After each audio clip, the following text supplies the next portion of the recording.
Pumarada naman ang ilang kulay at magagarang float bilang pagdiriwang sa ika-30 anibersaryo ng Sultanate ng Maharlika sa Taguig.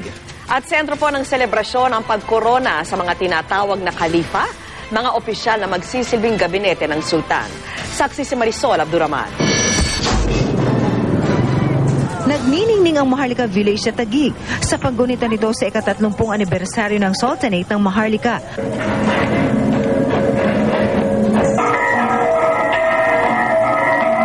Ang sentro ng programa, ang pagkorona sa mga kalifa o mga opisyal na magsisilbing gabinete ng sultan. Ito ang kauna-unahang pagkakataon na magkakaroon ng mga kalifa ang Maharlika Village. Galing sila sa iba't ibang tribo ng mga Muslim sa Sultanate na binubuo naman ang 17 barangay. Masaya kami para sa aming mga Muslim. Sana mawala na yung mga gulo dito at saka yung mga droga, ganon, isa na yon. Hindi raw kaila sa Sultan ng Maharlika ang isa sa mga problema ng kanilang lugar. Kaya nga raw ang kapayapaan at kaayusan rito ang isa sa malaking hamon na kanyang hinaharap sa kanyang pamumuno rito. Darating ka doon na buhay, hindi ka na makakalaban. Totoo yun.